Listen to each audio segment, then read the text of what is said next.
This is the Independence Blue Cross Monday Night Kickoff Show, a weekly recap of your Philadelphia Eagles. Broadcasting live from Hard Rock Cafe in Philadelphia, tonight's show is brought to you by Penn Community Bank, Hard Rock Cafe, Philadelphia, Independence Blue Cross, The Capitol Grill, Rob's Automotive and Collision, and BCWSA.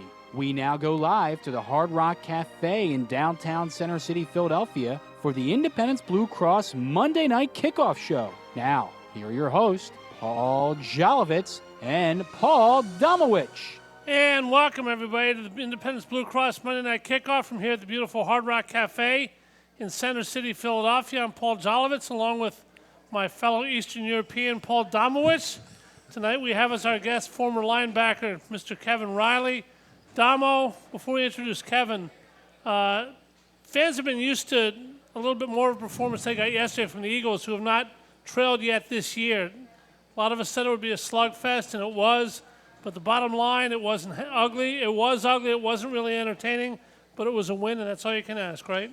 5-0 for the third time in franchise history? First time since 2004, yep. Yeah, not bad. Yeah, but you're right. It was an ugly game, but nobody's going to quibble over negatives in it when you're staying unbeaten. The object is to win the game, and the Eagles won the game. Their kicker, Dicker, the kicker, substituting for Jake Elliott, who was out this week, made his 23-yarder. Their kicker, who's from Philadelphia, Matt Amendola, missed a 42-yarder. Kyler Murray slid because he didn't know what down it was. They were forced to go for that field goal. They missed, and the Eagles take it.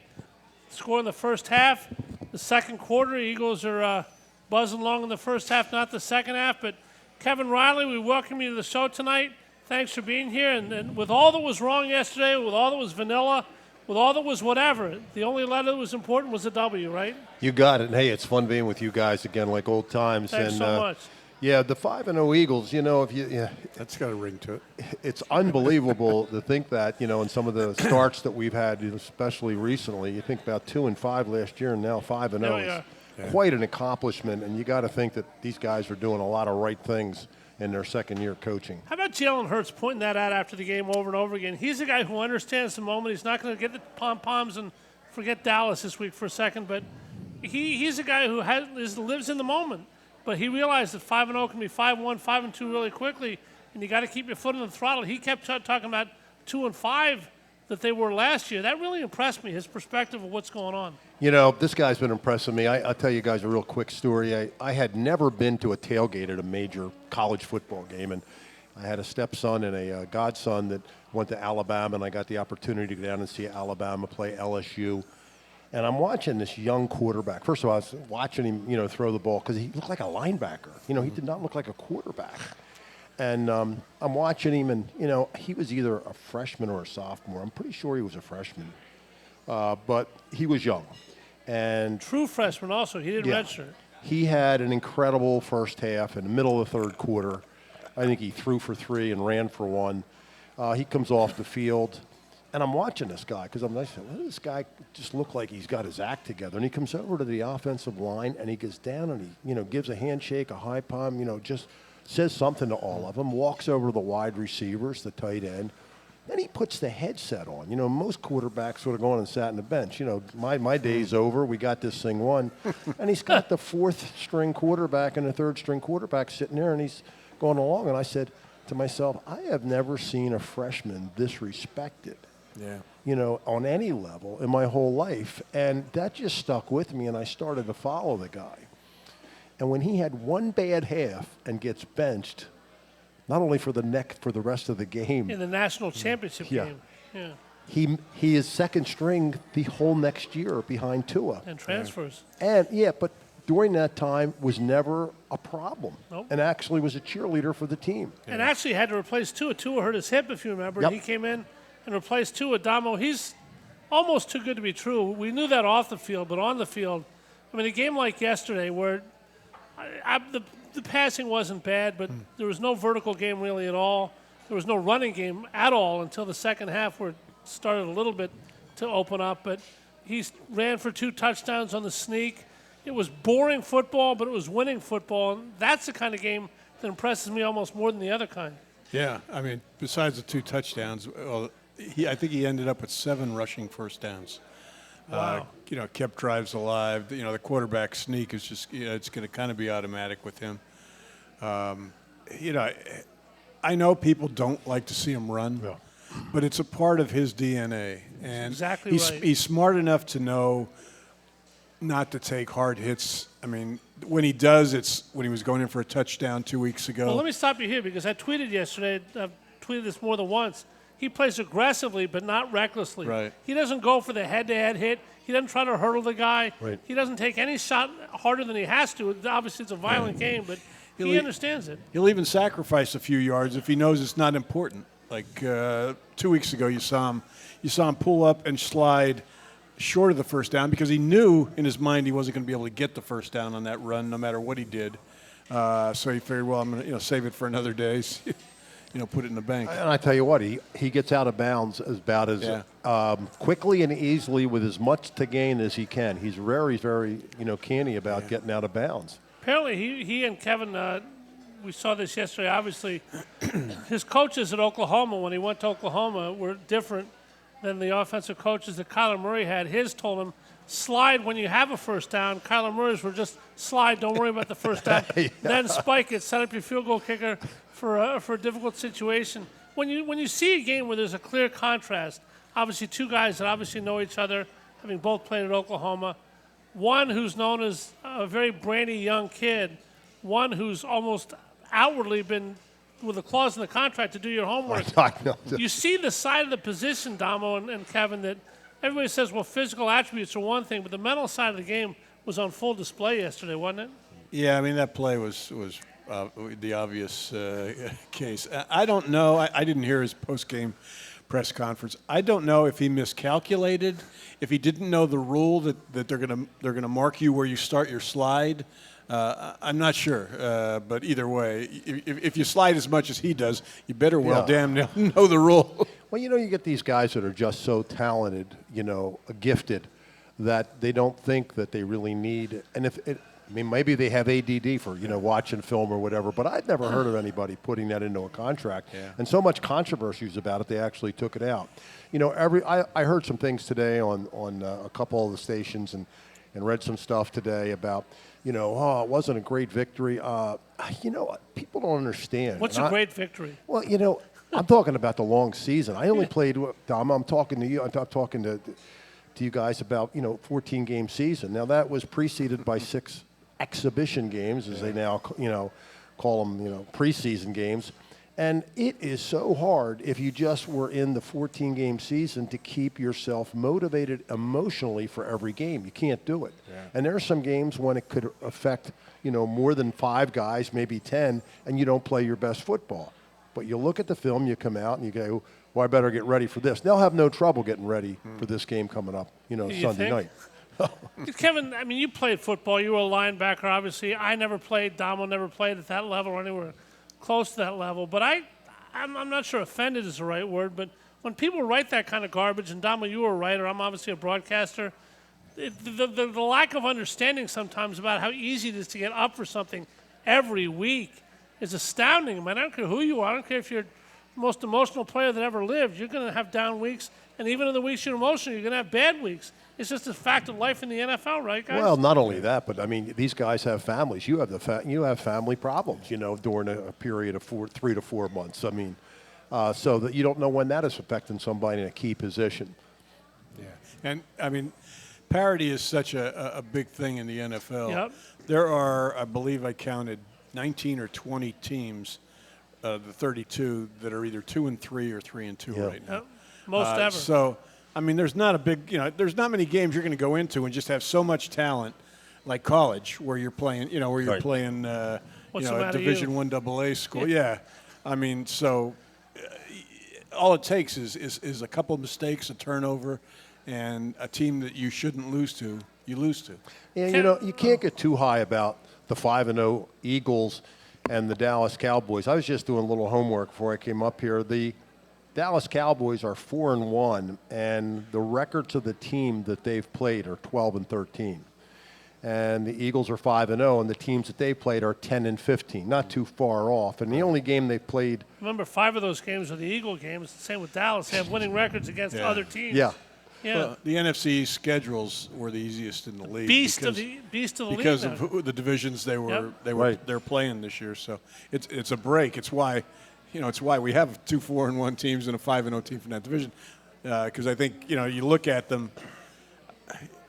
The Giants are not a 4-1 team, but they're getting They're getting it done. Brian Coaching. He's gotta Daboll is believe doing a it. great job. Daniel Jones is Yep. doing what they're asking him to do. Saquon. You need breaks like that. Kevin, I want to talk to you about something that we're going to talk about your story later on. You had cancer. You had an arm amputated.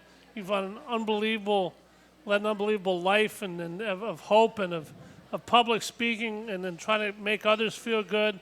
You wrote a book about it. We're going to talk about that. But I want to talk about the linebacking career. You were with the Eagles. You were with the Dolphins for a little bit. With the Eagles, a specific play that all of us watch, and it's the simplest play in football, but the simplest plays are the bleep you plays also, because if you can't stop them, like the Green Bay power sweep, here we're running sweep right to Horning. If you know it and you can't stop it, that's the ultimate problem in football. The Eagles quarterback sneak, obviously the line's been banged up and got more banged up yesterday, but the Eagles line up in 4th and 1, 3rd and 1. They don't take any time whatsoever. Just put Jalen over the center, and he's 225 pounds and sneaks it for a first down. What's that like as a linebacker when you know the other team's going to do something and you can very rarely stop it? Well, I had claustrophobia, so I went high on all those things. I didn't want to be on the bottom of the pile. Bad things happen on the bottom of the pile, let me tell you, especially if you have a fumbled anything. Holding on to it while people were pinching you and grabbing you. Anyway, it's funny how this rule changed. That was, I forget when the rule changed, when you could push somebody in, but I mean, these lineups. But I fully expected yesterday when they put 3 guys behind the quarterback that there was going to be a pitch out at some point to somebody because they were all so close.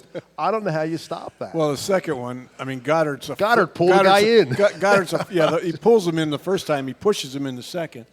Goddard's like a foot behind Jalen. You knew what was coming. They were just lining up and. Dom, was there something in the Eagle playbook I noticed yesterday? I noticed the week before also. Whenever Dallas Goedert takes a tight end screen, there may have been an exception sometime this year, but it's always to the left. Any reason you can think? Every single time. If he lines up to the right, they either don't throw to him. I think it's easier for the quarterback to make that throw. A right-handed quarterback. I think it's just, and I don't know how many times Goddard lines up on that side. How many half times the time maybe. I try to watch. Yeah. It's a good point, though. It is. It's always to the left. I love the way this guy. He reminds me of a little bit of a guy that I played with, Keith Krefley. Would catch the ball and would make himself into a smaller a smaller target. Yeah. And Goddard does that, and he's got power behind it. These guys have a hard time, getting to his legs when he's got his shoulders down and his knees are moving up and down. Well, he had 8 catches 2 weeks ago. Yep. 4 of them were screens. He had 8 catches yesterday. I haven't counted them. He's at least 4 of them were screens yesterday too. All right, guys. Before we take our first break, quick question about Old Home Week. We had one Old Home Week on each side of the ball yesterday. Who played better at their respective position? A. Zach Ertz, B. Hassan Reddick. That's kind of a no-brainer, isn't it?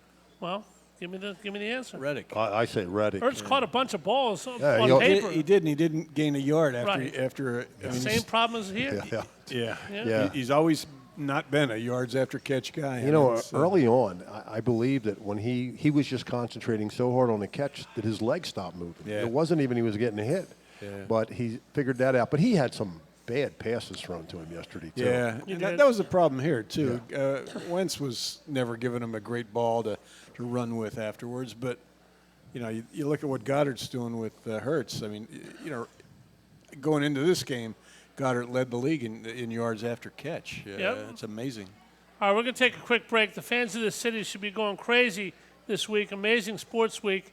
The Bull Session follows this program with Burley Rondell, Paul Hagan, his special guest, who's in the Baseball Hall of Fame. Obviously, the Phillies and the Braves, fans going nuts. Some job changes this week. Rob Thompson, his interim taken off by the Phillies. Matt Rule, his coaching tag, taken off by the Panthers. We'll also talk about what's going on around the NFL. I like Matt Rule. He's a good man. Don't ever ride 7 hours in a car with Bill Warndell. I've done nearly the Bill Warndell stayed at my house a couple times. Trust me, I know the Bill Warndell factor. They don't call him the Loon for nothing, but they do call this the Hard Rock Cafe, and the happy hours every Monday to Friday, 5 to 7 p.m. with $1 off Bud Light, Sam Adams, and Blue Moon drafts, $6 House Chardonnay and Merlot, $5 Smirnoff and Cruzan rum single liquor drinks, and $7 doubles. Join us here at Hard Rock for live entertainment in the cafe every Wednesday. Enjoy some great food and our happy hour drink specials every Wednesday, 5 to 7 p.m. This week, J.D. Valentine, his duo, will be performing at the Hard Rock Cafe, where the Independence Blue Cross Monday Night Kickoff returns right after this. Stay with us.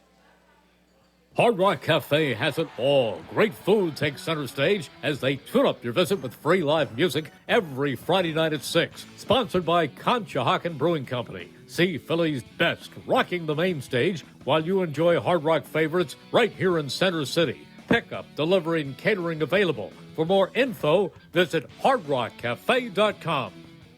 I'm Lisa Thomas Laurie. If you're on Medicare, I've got great news. Keystone 65 HMO plans from Independence Blue Cross have earned 5 stars, Medicare's highest rating for 2022. Some plans have no monthly premiums, no deductibles, and no copays for primary care visits and some prescription drugs. Don't wait. Visit ibxmedicare.com/star. Every year, Medicare evaluates plans based on a 5-star rating system. Keystone 65 offers HMO plans with a Medicare contract. Enrollment in Keystone 65 Medicare Advantage plans depends on contract renewal. This is a paid endorsement.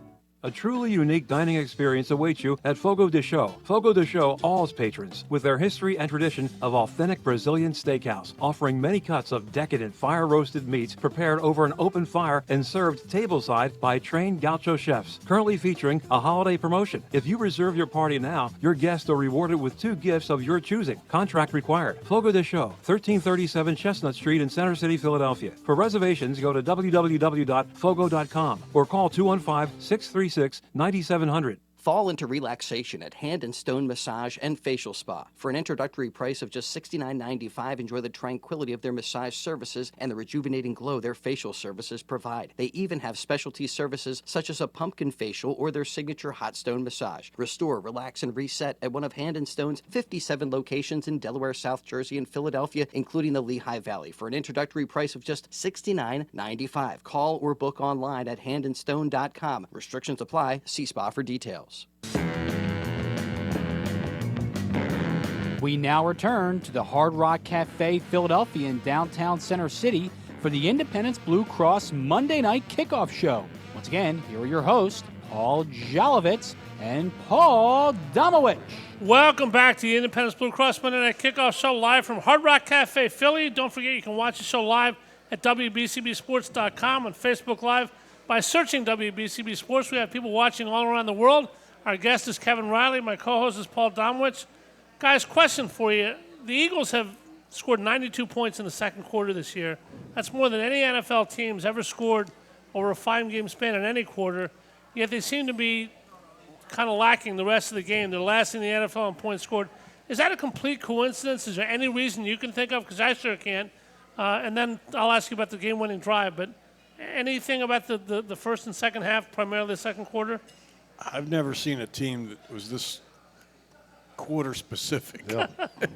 They slow starts, then all of a sudden it's like they're in the Indy 500, and then they run out of gas. I don't know. I think they need to figure out something for especially the fourth quarter as we go along in this season. If they're going to really go deep into the playoffs, they need to be a good finisher.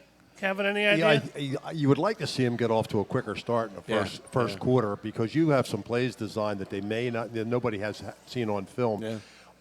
I'll say second half, I got to give them a little bit of a credit to the fact that they're trying to run the ball because they've got leads, but not big leads. And you just wonder. And I'm thinking to myself, watching the game yesterday, okay, the first quarter they made some adjustments.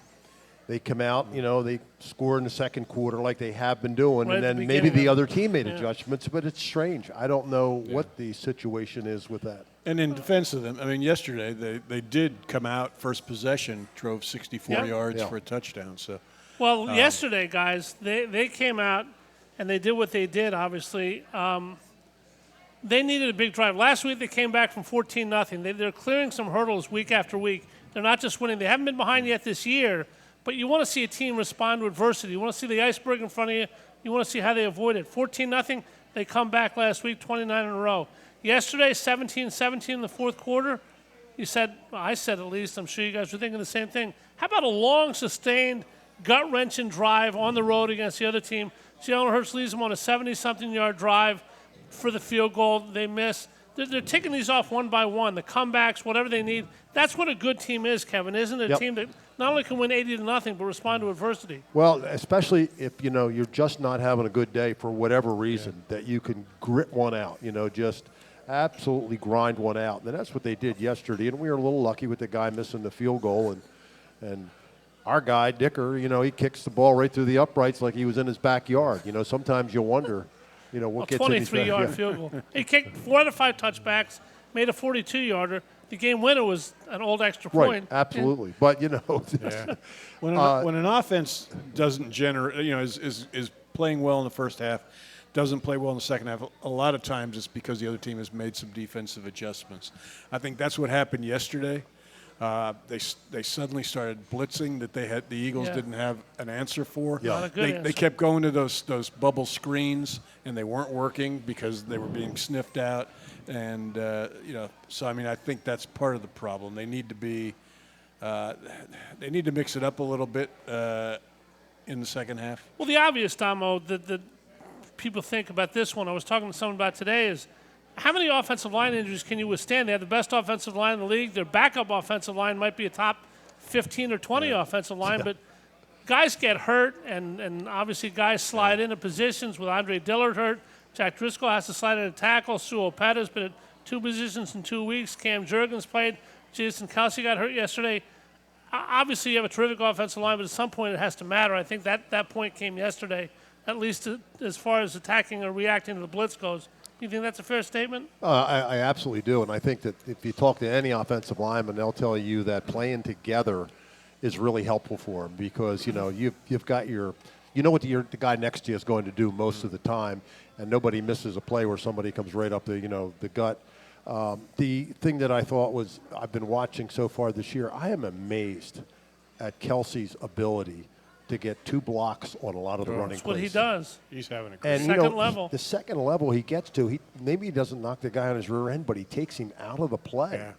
And the other guy that I think is just having a really good year, very quietly, is Sanders. He's really hitting the holes right, delaying where he should, cutting back, really looking pretty sharp. Have you heard the name Lane Johnson yet this year? That to me means you're having a good year. I haven't even heard his name. Yeah. Not for one 5-yard penalty, not for anything, not for a sack against, a holding call. Kelsey's been, you look at all the successful plays they've had this year, he's usually right in the middle of it. Whether it's the screens to Goddard, he's making a key block. You mentioned getting to the second level. He's been big. He's been the reason Sanders is having such a good year because he's opening things up so much on a lot of those RPOs and a lot of the read options that they've been running. So it's good. We won't know till later in the week what the situation is with his foot, leg. I'm not sure what. And the other thing is he is the brains out there making the calls for the offensive line. I mean, you can trust he's doing the right thing. Yeah. All right, guys, this entire country has been made a big deal of nationally by all the networks, especially NBC, Sunday Night Football. The Eagles and the Cowboys undefeated against 4-1. Huge game, huge rivalry. Damo, you've covered it for 98 years. Kevin, you played in it back about 110 years ago. Something like that, yeah. What is it? He's dating us. I'm not dating you. I'm married. But obviously the Cowboys means a lot to a lot of people. It means different things to different people, most of them negative. What does it mean to you, Damo, as a writer? What kind of juice do you get for this game, and what kind of articles can you write? And Kevin, simply as a player, you didn't need any help getting up for these, did you? Not at all, no. Yeah. I'll tell you what, I think if Leonard Tost had come into the locker room and says, guys, you got an opportunity now. We don't have money to pay you for the playing in this game, so if you wanted to walk out, we would understand. You might have 1 or 2 guys that walked out. Everybody else is getting ready to play. Yeah. It was, you didn't talk to these guys before the game. You generally didn't like them at all. And, you see these guys, and it's not wrong. I'm not saying it's wrong now. You see these guys getting together, praying together, exchanging shirts. They're in the entertainment business now. Back then, if you'd have gone over and talked to a guy, Walt Michaels might have cut me, you know. Too often, this series has been one team's been good, one team's been bad, and it's kind of diluted the games, made them not quite as interesting. That's why this game is so terrific. I mean, we're 5 games into the season, and these are 2 Super Bowl contenders that are going to be playing against each other. It's going to be a terrific night. Cooper Rush is obviously the story in Dallas, taking over from Dak Prescott week 1. Everybody thinks it's over for Dallas. Finito Mussolini, forget it. And then they've won 4 in a row. The defense has been great. Obviously, Micah Parsons, Diggs, Lawrence, a bunch of them. But offensively, played a lot better. I mean, Rush only threw for 103 yards, I guess, yesterday. But he led the team, didn't turn the ball over. Damo, what has Cooper Rush meant to the Cowboys? Not just as a fill-in, but there's a little – I think it's made up. There's really no controversy. But as to whether Dak's going to get his job back, Cooper Rush has been – I mean, we talk about Dicker the kicker. Cooper Rush has been amazing for them. Yeah, I mean, he's been accurate, made passes that he needs to make, but not making mistakes. I don't know if he may have 1 interception in the 4 games. He's just been he's just done a terrific job for them. 4-0 since he's been in. But again, this isn't a controversy. I mean, if he can fully grip a football this week, he's out there against the Eagles. Little Jerry Jones controversy, but Kevin, Cooper Rush has been good, whether you believe in the controversy or not. Nobody thought this game would be on either side what it is, did it? Did we? No, and he's had an opportunity with the running game being so strong and his defense, being so good, getting the other team off the field and 3 and outs like that. He's been able to play within himself, I think, and he's pretty good within himself. He's not a bad quarterback. He's not a great quarterback. He threw for 100 yards last week. He didn't have to do anything more than that. All right, they won. Simple question for you guys. I mean, obviously, they're both pretty good running backs. Obviously, this is a Cowboy-themed question, which we try not to do in Philadelphia, but we have to with Cowboy Week coming. If you can only have 1 running back for the rest of the season on your team without knowing system, players, anything, just which one do you want? You want Tony Pollard or Ezekiel Elliott? Give me Pollard. You guys? Yeah, I mean, Zeke's, the tread on his tires isn't what it was 3-4 years ago. I mean, clearly Pollard's their go-to back right now. I think so. I think the reason is Ezekiel reminds me of some of the backs, from my era and a little Campbell? after that. Yeah, they actually injure themselves. They run with such reckless abandon. Yeah. That's part of what they are. Their makeup. They run angry. They run with bad intentions, and when they do that, a kid on Villanova right now, Jalen Jackson. Oh my goodness, he hits the hole like his house is on fire, and he's had some injury problems also because and I think Zeke's been a little beat up, and Pollard looks to be a little more athletic too, a little better with the moves. He doesn't take the hits that Zeke takes either, so that helps. Plus. Pollard, I believe, was mostly a wide receiver at Memphis. Yep. Zeke was taking a pounding. I don't know what his numbers were at Ohio State carries-wise, but he was a workhorse back for them. So, that plays into it when you're counting a guy's total carries as far as, when he gets to that point where it's, he's falling off the cliff. How do the Eagles account for 11 on defense? Not 11 players, number 11. Oh, I'll tell you what. I don't know. I'll tell you, he's something else. Well, it'll be interesting to see where they put him. They put him all over the place, but typically you see him, coming off that left side of the defense. Well, I don't think they want him up against Lane. I would say that would be the matchup I would watch as well as watching the quarterback. Do you think he'd be this good anywhere close when he was at Penn State? I didn't. I mean, good, yes. Otherworldly, no. Well, you know what? I'll tell you what. He never hit his ceiling in college. Yeah. Well, he gets there. He gets some coaching. He's got all those talent. I mean, they say he runs a 4.4 or something. I mean, it's incredible. Yep. And you can see the moves he makes on people. Blocking him one-on-one's almost impossible. Well, even when he first got to after Dallas drafted him last year, they were reluctant to use him in this role, basically as an edge rusher. They were thinking, we'll keep him as an off-ball linebacker. Yeah. And finally they said, this guy's too good. We got to put him up on the line. And you're hearing the LT word, the Lawrence Taylor comparisons, which don't come easily for anybody, but Micah Parsons certainly has to be accounted for. That's a challenge for the Eagles' offensive line Sunday night. But the emotion of this game, we'll talk about the fans. Obviously, nobody's going to have a problem getting up for this game, especially the Phillies have beaten the Braves. I don't know how much more you can get up for a Dallas Sunday night game when your team's undefeated, but it'll be special. We'll talk about it, and we'll talk about the player in professional sports right now who's doing the best job of any athlete in professional sports. I have an idea. Let's see what Damo and Kevin think about it as we're here at the Hard Rock Cafe. We're Friday Night live music here from every Friday from 6 to 9 p.m. with no cover, the best local artists on the main stage every week. Make your reservations and check out Hard Rock Cafe Philly's 90s Night, hosted by the band 90s Night. What else would they be called? Saturday, October 15th, 8 p.m. to 12 a.m. That's this weekend. $10 general admission, $15 for a table in the lounge. Delivering an exciting flashback of 90s nostalgia from Nirvana to NSYNC, Snoop Dogg, and the Spice Girls. Relive all the sights and sounds of your favorite decade with this fun interactive experience. Billy Wardell and Paul Hagen are coming. You should too, and you can come back with us to the Independence Blue Cross Monday Night Kickoff. Be careful right after this. Hard Rock Cafe in Center City at 12th and Market Streets has it all. Great food takes center stage with dine-in and pickup available. Their burgers are so famous, they have their own chauffeurs. So order delivery and catering too. So if you're celebrating or just getting the band together, Hard Rock Cafe's got your back. For more info, hit up hardrockcafe.com.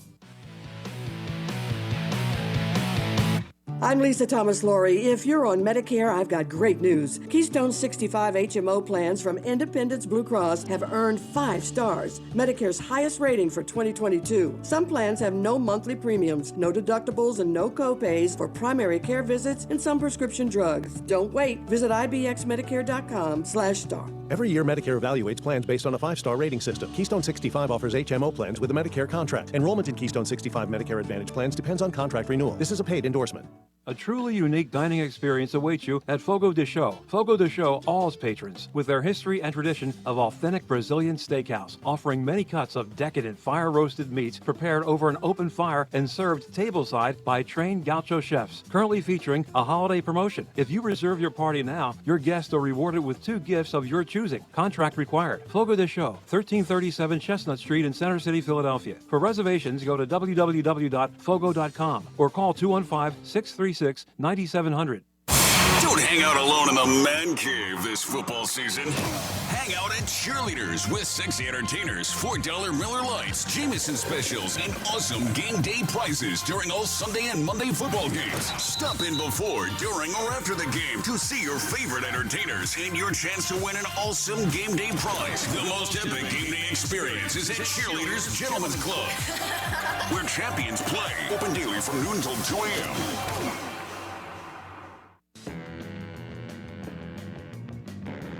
We now return to the Hard Rock Cafe Philadelphia in downtown Center City for the Independence Blue Cross Monday Night Kickoff Show. Once again, here are your hosts, Paul Jolovitz and Paul Domowitch. With Paul Domowitch and our guest tonight, Kevin Reilly, who we'll get to in just a second as far as his personal journey. Guys, game last night, the Ravens and the Bengals. Nobody's ever going to be perfect. Perfection is a level that cannot be reached, and you strive as much as you can, but there's a guy that plays for the Ravens that I know he didn't play the most challenging position by some people's thoughts. If you ask Matt Amendola, he might say yes in some phrases, but is there a player closer to perfection doing the job he does, whatever that is in any sport, than Justin Tucker, guys? He's a heck of a kicker. What more can he do? He makes every kick. He makes every kick under pressure. He has the best leg. He has the best accuracy. He gives the best interviews. You saw after the game, he's explained to Melissa Stark that the holder's first game-winning hold. Kevin, I mean, obviously the Eagles having trouble with special teams now. If you had a guy like Justin Tucker, what would he have done for your team? Well, he's so automatic. Yeah. I mean, from everywhere. Everywhere. You know, I mean, what a weapon to have. If somebody can kick it from 60, somebody you can count on from 30 on in like it's an extra point. Yeah. From the 5-yard line.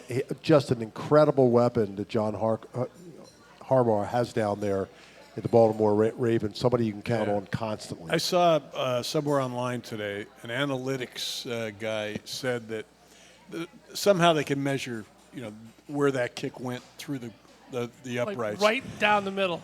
It was as near perfect. I mean, they said if the uprights were like about 1.5 feet apart, that would have gone through without touching them. I mean, it was that perfect. And then he has a leg for 66 when he needs it. Yeah. Well, I was a backup snapper third string with the Eagles, just in case we got two guys hurt. Third string long snapper? Long snapper. I've seen one guy hurt. When did two long snappers get hurt? Well, anyway, guys make mistakes all the time, with the center trap, a center snap, or, getting the ball, they'll fumble a little bit. Now, he's had those problems, yet he seems to be able to kick the ball anyway.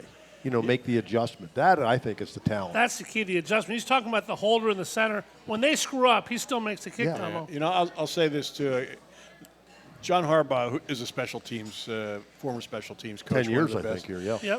Yep. He's hired excellent special teams people. Randy Brown, our buddy from Martin. Randy is his kicking coach and has worked with him for, ever since he left, because he was with the Eagles for a while as an assistant special teams coach. So, those guys have certainly helped. But, yeah, he's going to be – you're not going to ever see a kicker be a first ballot Hall of Famer. He will be. It took Morton Anderson a while to get in. Yeah. It took Jan Stenerud a while. He was the first. Yeah, but you could make an argument, though, Damo. Not a realistic argument, but if somebody said – who's the best player on the Ravens, the player they could least afford to lose? Obviously, it's Lamar Jackson. But after that, you might say Justin Tucker, right? You might. You might not, right? You might not, yeah. I don't know if I'd ever say that about a kicker, even if he's as near perfect as this guy. But the other team has to know that when the other team's in field goal range, game's over, right? True, but, the Eagles get a winning kick yesterday from Dicker and Dicker of Beverly Hills. Let him do it 6,421 times from every. Listen, I had the opportunity of playing with a kicker who could be mean, and he got hit of the week a couple times while I was with the Eagles, and that was Tom Dempsey. Oh. Tom had to be one of the biggest guys on our team. Then I think he weighed like 270, and most of the linemen were just under that or around that. And he was the guy. He was the safety guy, and these guys would break away once in a while and not expect the kicker and come up, and, he would put a hit on him like you can't believe. He had half a foot, obviously. He moved pretty good for half a foot. Yeah. That would never be legal today. Somebody would have challenged that, but back in the day, they didn't. You know how much shoe he got on a punt? Yeah, what was in the shoe, too? Cement. Because they didn't even check that, Yeah, right? they never checked it. I saw the shoe when he would, in the locker room. It didn't have anything special. I don't know what the piece was that was, but it was a 3x2 block. Think of how much shoe you get on, All right, guys. This week needs no introduction. Dallas's fans are going to be revved up. The Eagles are going to be revved up. 2 out of the 3 areas have been very good this year. The offense, the defense, not great yesterday, but Reddick came up big. They came up with plays when they needed them. But the special teams, Britton Covey muffing a punt yesterday, they're still not. We're talking about Justin Tucker. Obviously, Dicker, the kicker, won the game for the Eagles. Aaron Sippis punted pretty well. Jake Elliott will be back next week. The coverage units, Kevin, you played special teams. What's wrong with the Eagles' special teams, and what can be done to fix them?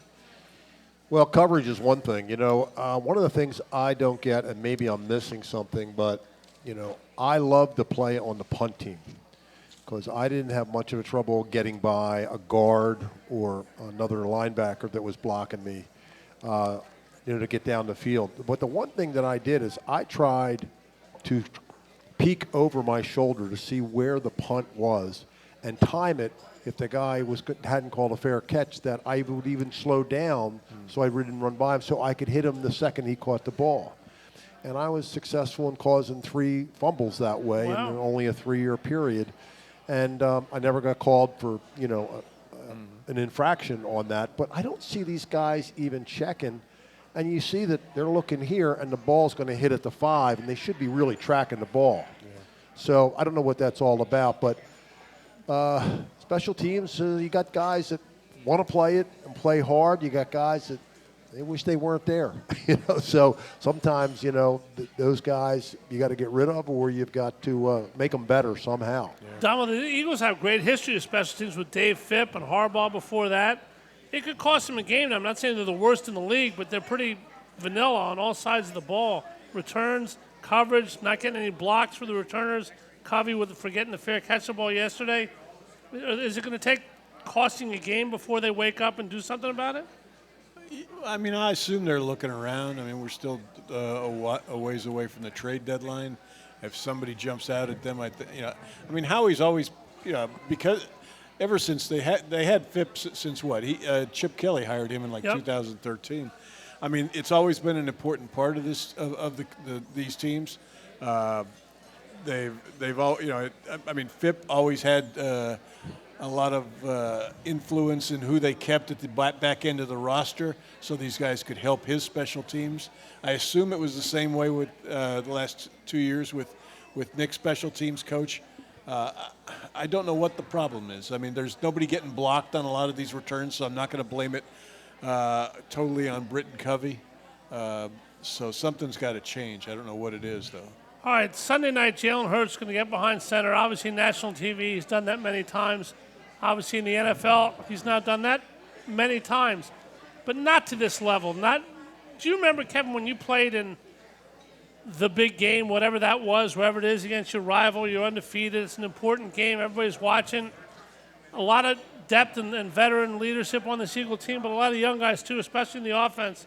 You think everybody's ready for a challenge like this? Are we going to be saying next Monday, maybe they weren't ready for this kind of spot, or are they going to be able to run right through it? I think they're going to win the game.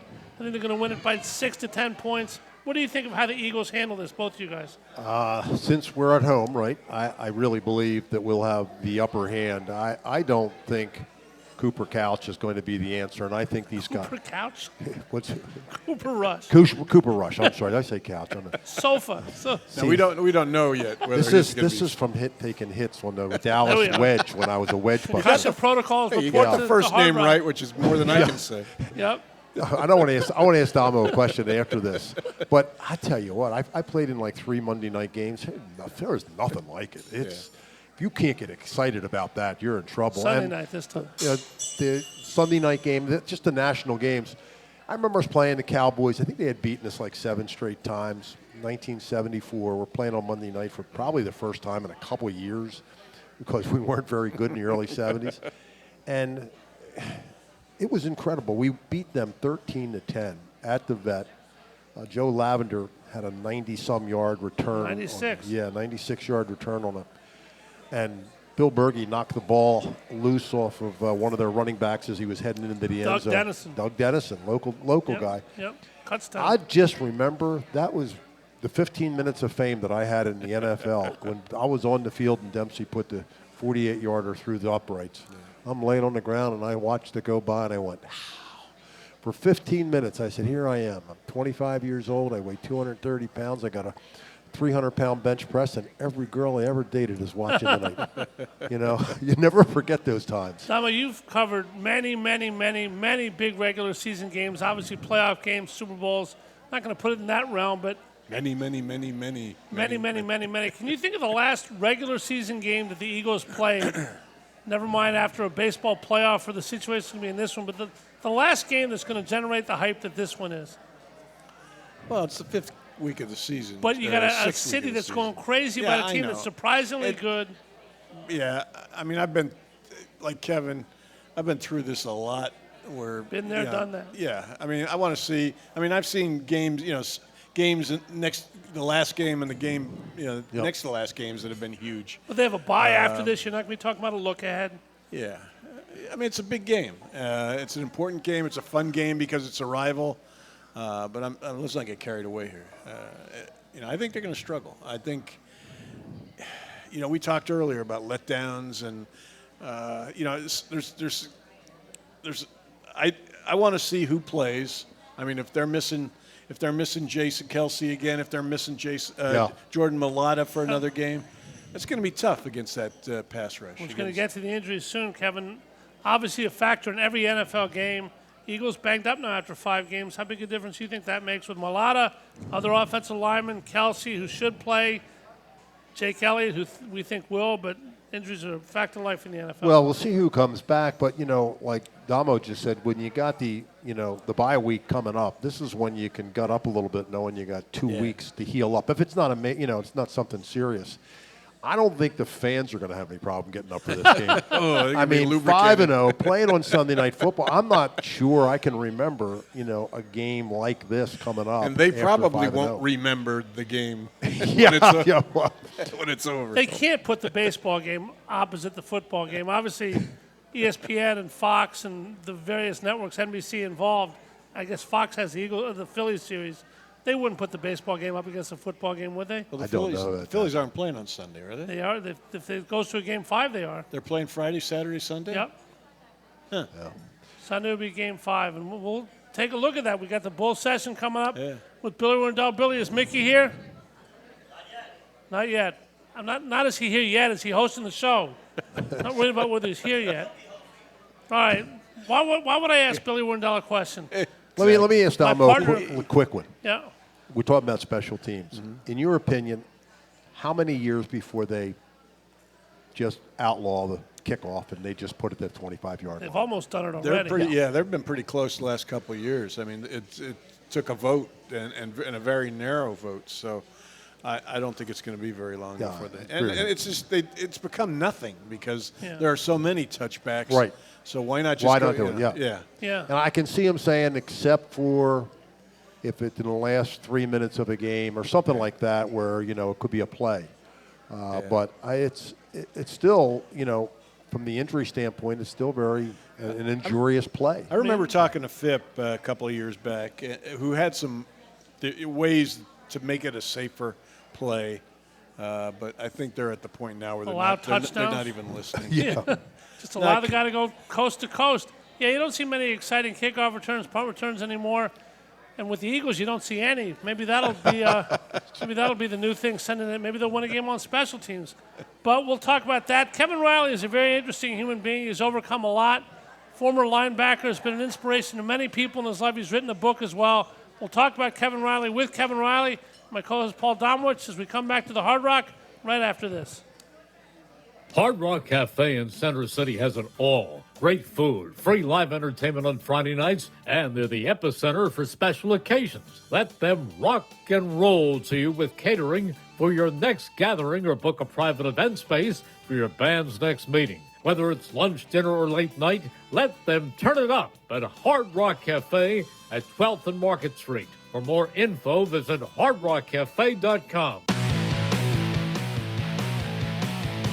I'm Lisa Thomas Laurie. If you're on Medicare, I've got great news. Keystone 65 HMO plans from Independence Blue Cross have earned 5 stars, Medicare's highest rating for 2022. Some plans have no monthly premiums, no deductibles, and no copays for primary care visits and some prescription drugs. Don't wait. Visit ibxmedicare.com/star. Every year, Medicare evaluates plans based on a 5-star rating system. Keystone 65 offers HMO plans with a Medicare contract. Enrollment in Keystone 65 Medicare Advantage plans depends on contract renewal. This is a paid endorsement.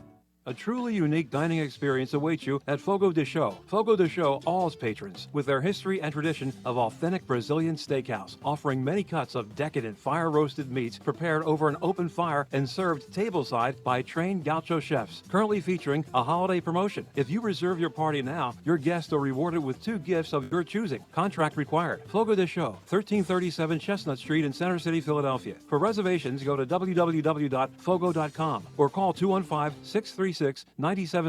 Fall into relaxation at Hand and Stone Massage and Facial Spa. For an introductory price of just $69.95, enjoy the tranquility of their massage services and the rejuvenating glow their facial services provide. They even have specialty services such as a pumpkin facial or their signature hot stone massage. Restore, relax, and reset at one of Hand and Stone's 57 locations in Delaware, South Jersey, and Philadelphia, including the Lehigh Valley. For an introductory price of just $69.95. Call or book online at handandstone.com. Restrictions apply. See spa for details. We now return to the Hard Rock Cafe Philadelphia in downtown Center City for the Independence Blue Cross Monday Night Kickoff Show.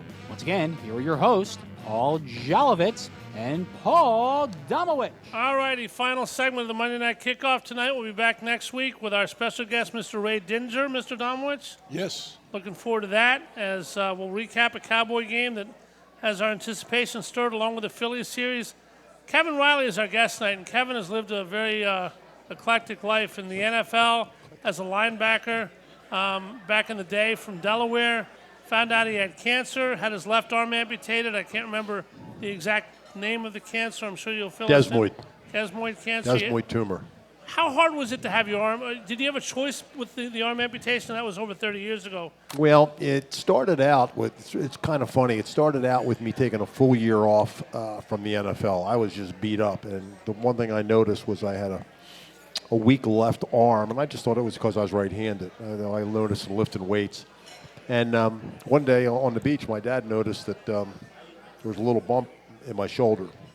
And to make a long story short, he said, I'd get that taken a look at. And I did, and I went to Temple Hospital with first sports doctor, I think, in the world, Dr. Joe Torg.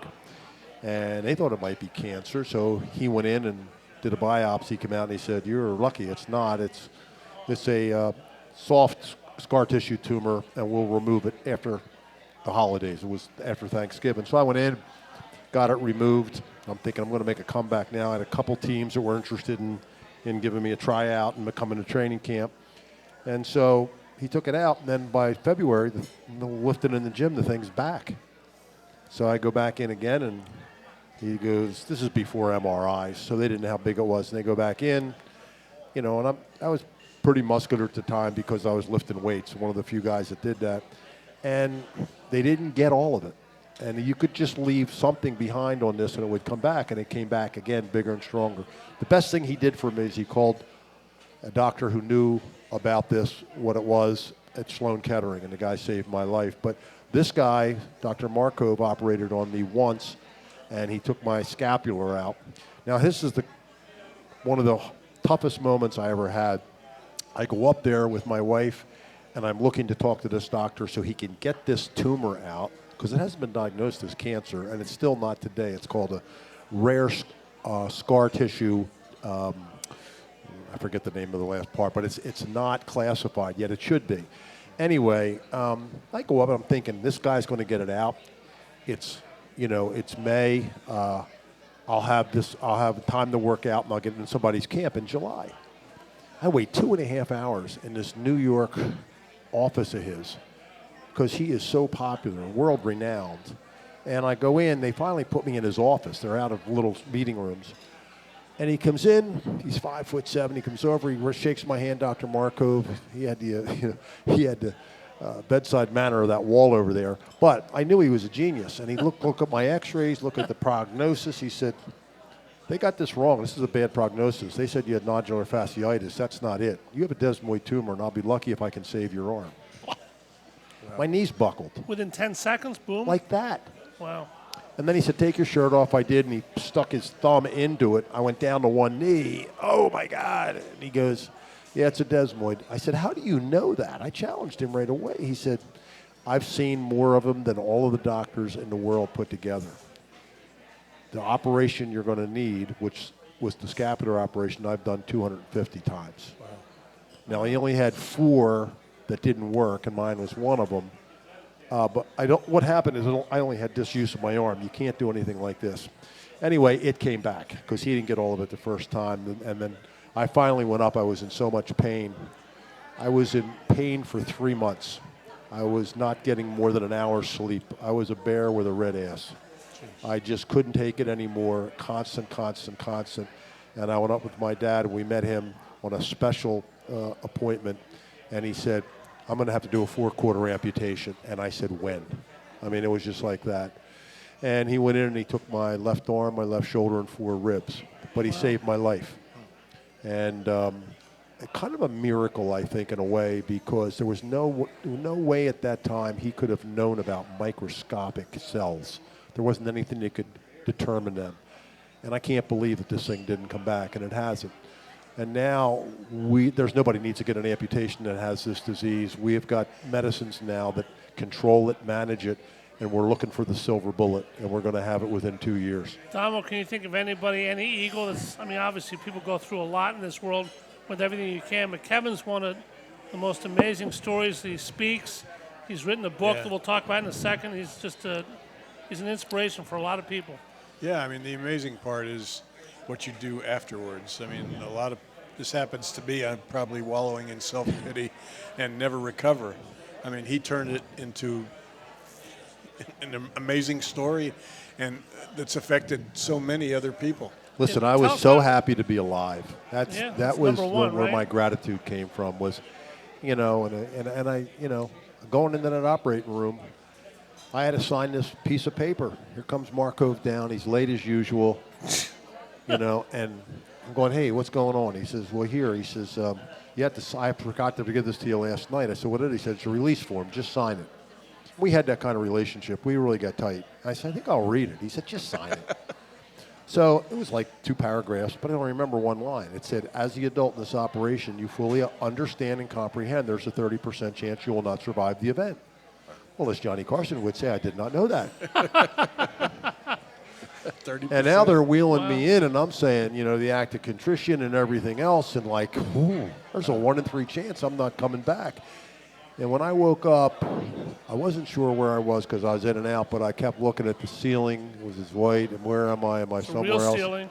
Then I saw a clock out of the corner of my eye, and I knew I was still in this world. And I'll tell you, if somebody had put a contract in front of me and says, guarantee you 10 years, then you got to go, I would have signed it in a heartbeat. I never expected to be around this long. Well, it's an amazing story, Kevin. We only got a couple minutes, so I want to kind of shoehorn this in.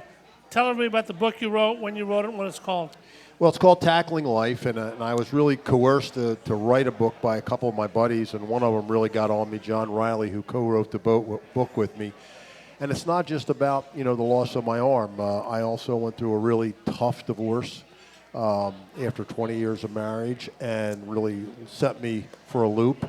And then I'm now 6 years sober from being, a recovering alcoholic. And I didn't think I had a problem until my 60s, and finally got some information from some people that I love that told me to get with the program. So from the operation, I learned I could overcome just about anything if you put your mind to it. Boy, Amazing story, Damo, huh? Amazing. Yep. All right, we don't have any more time tonight. Wish we had plenty more with Kevin Reilly, who is an inspiration. Worked with him on the post-game show for many years and during the games. He's wonderful. Stay tuned for the Bull Session with Billy Wendell and Mickey Morandini. They have Paul Hagan to preview the Phillies and the Braves. Should be a great week in Philly sports. Damo, thanks, and Ray Dinger next week, huh? Yep. Look forward to it. Kevin Reilly, thank you hey so guys, much. It was great being with you guys. Good luck in seeing you, Wilmington. man. Yep. Good seeing you again, Kevin. All righty, our producer for this show has been Chris Ermer. Stephen Lawler back at the station. We appreciate the crowd at the Hard Rock Cafe and everybody who listened and watched all over the place. Thank you so much. Good luck, Eagles, this week. Good luck, Phillies, this week. Stay tuned for the Bull Session. For the Independence Blue Cross Monday Night Kickoff, for Paul Domowitch and Kevin Reilly, I'm Paul Jolovitz saying have a great night. Go Eagles, go Phillies. You've been listening to the Independence Blue Cross Monday Night Kickoff Show. Tonight's show is an exclusive presentation of WBCB 1490 and 107.3 FM and heard around the world at WBCB1490.com.